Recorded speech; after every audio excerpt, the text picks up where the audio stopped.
Hola, ¿qué tal? ¿Cómo están? Espero que estén bien y los saludo nuevamente en una cápsula más de tu Universidad UNT México. Soy el maestro Osvaldo Aguilar Gómez y vamos a continuar con el contenido de la cuarta semana de la materia Estado, Sociedad y Derecho.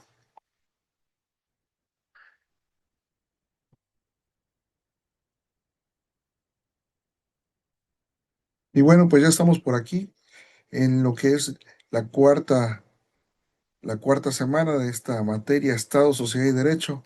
Ya estamos en la última unidad de esta materia, que es la unidad 8. Temas contemporáneos del Estado y la sociedad y el derecho. Y bueno, ahorita vamos a ver lo que es el concepto de Estado y coacción social.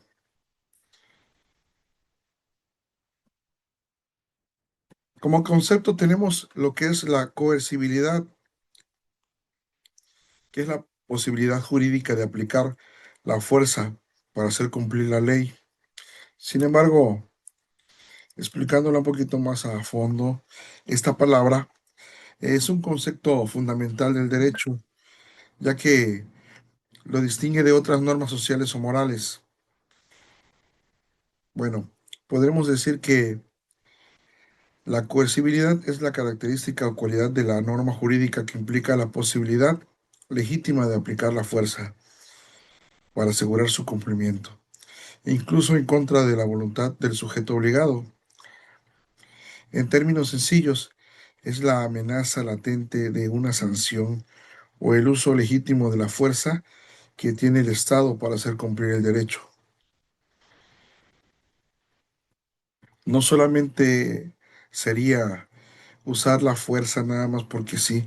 Hay unas características claves para que esto pueda ser procedente y dentro de estas características claves está el potencial no actual. La coercibilidad es la posibilidad de que la fuerza se aplique. Una norma sigue siendo coercible incluso si nadie la está aplicando en ese momento o si todos la cumplen voluntariamente.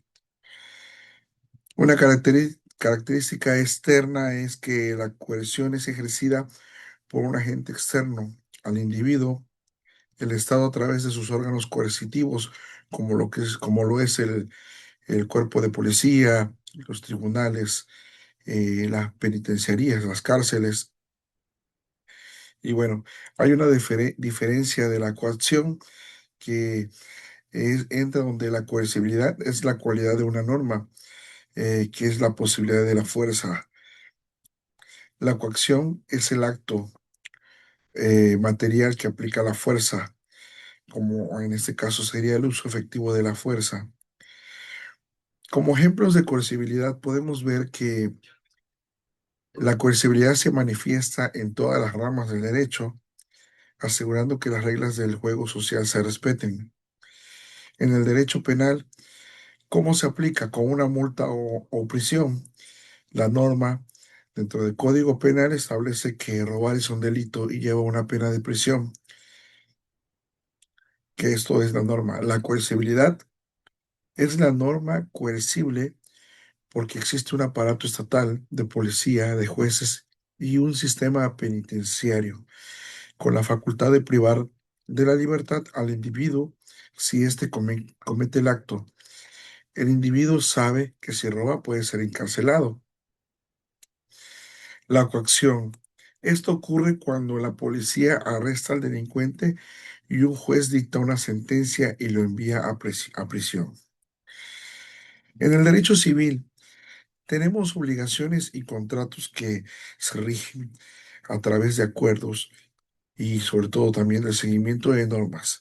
Cuando dos personas firman un contrato de préstamo, la norma civil obliga al deudor a pagar el dinero en la fecha pactada. La coercibilidad es si el deudor se niega a pagar, el acreedor puede iniciar un juicio ejecutivo mercantil ante un tribunal. Y bueno, la coercibilidad reside en la posibilidad de que el juez ordene el embargo de los bienes del deudor. Sin embargo, la coacción es que ocurre cuando el juez ordena a un actuario tomar posesión de la casa o el coche del deudor para subastarlos y pagar la deuda. También en el derecho administrativo, dentro de las regulaciones, se podría decir que tenemos la norma del reglamento de tránsito que prohíbe estacionarse en doble fila. En la coercibilidad es esa norma coercible porque la autoridad de tránsito tiene la facultad legal de imponer una multa o remover el vehículo con una grúa, que se lo llevan al corralón. La coacción es cuando el agente de tránsito levanta la infracción o la grúa se lleva el coche. Entonces, podemos decir que la coercibilidad es, en esencia, lo que convierte a a la norma jurídica en una norma vinculante y de cumplimiento forzoso, una represalia, una consecuencia, se podría decir, y esta se diferencia de una norma moral cuya sanción es interna o social, o una norma de trato social cuya sanción es el rechazo. Dentro de lo que es la seguridad pública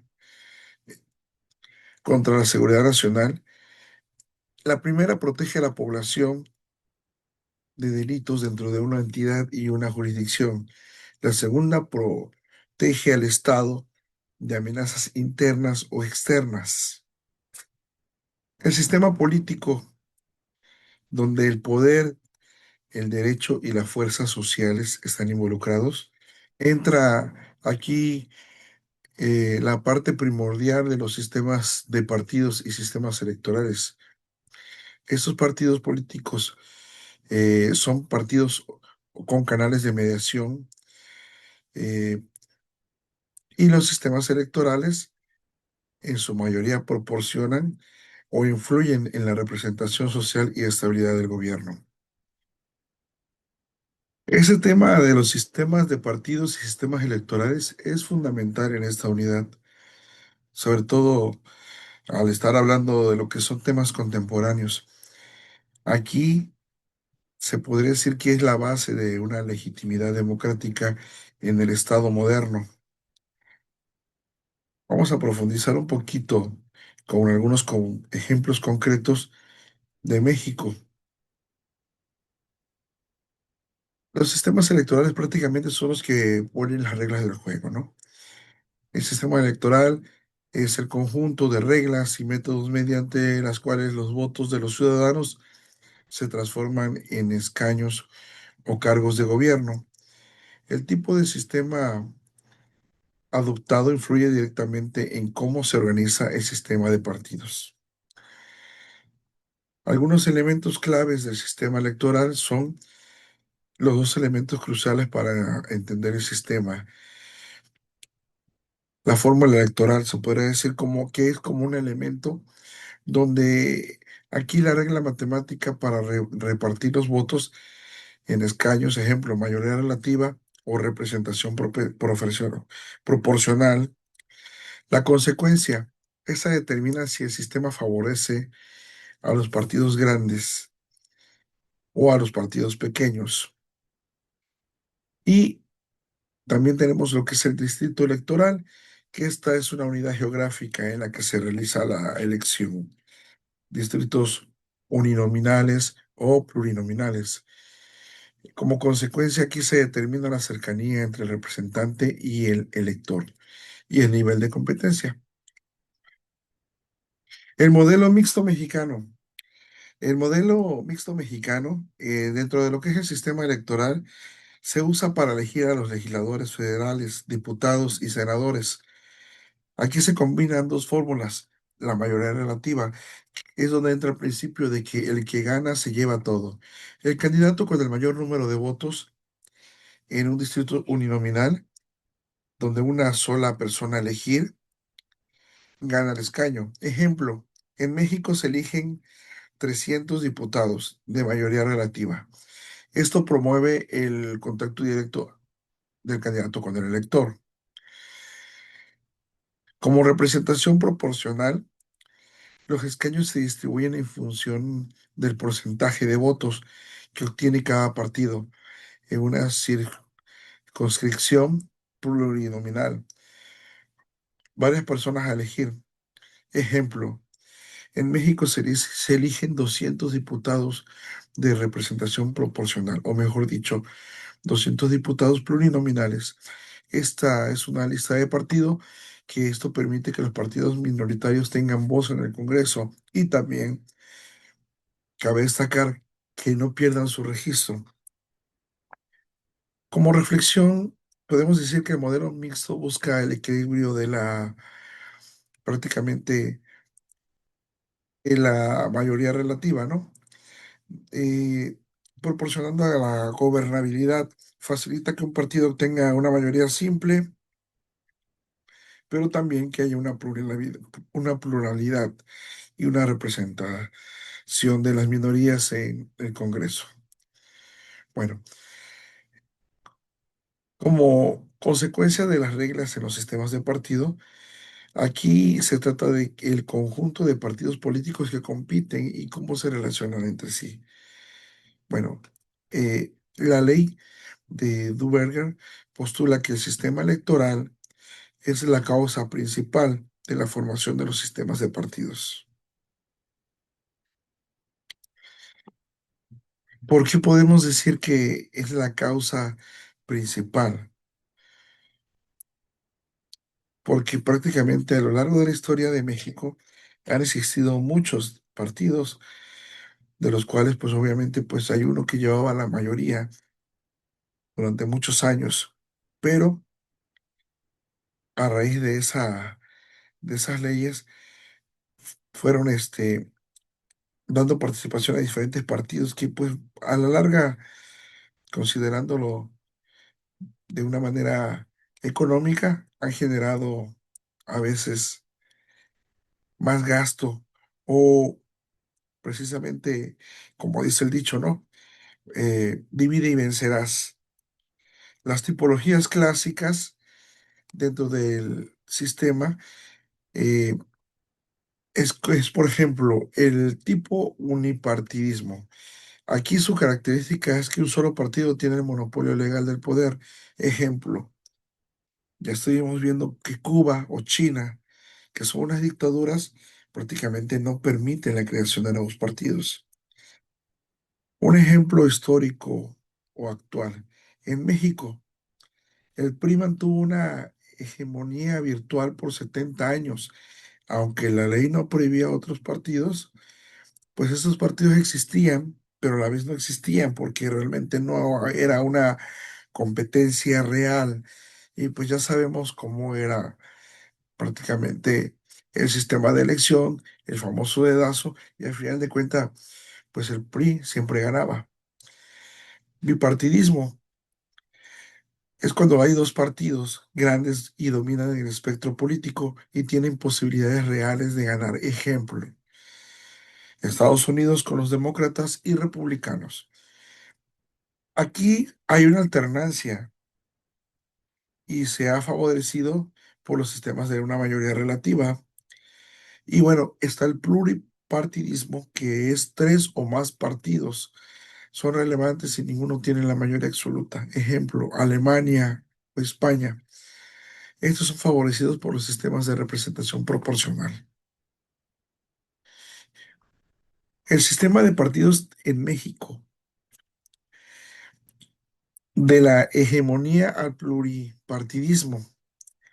La evolución de aquí en México de los sistemas de partidos es un ejemplo vivo de cómo los cambios en las reglas del juego, eh, sobre todo en los sistemas electorales, transforman el sistema político.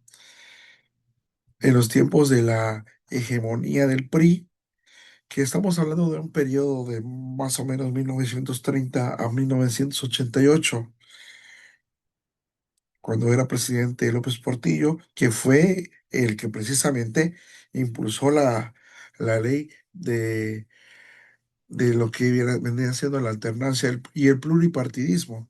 Bueno, aquí el PRI dominaba la presidencia y el Congreso gracias a un sistema electoral diseñado para legitimizar su permanencia en el poder.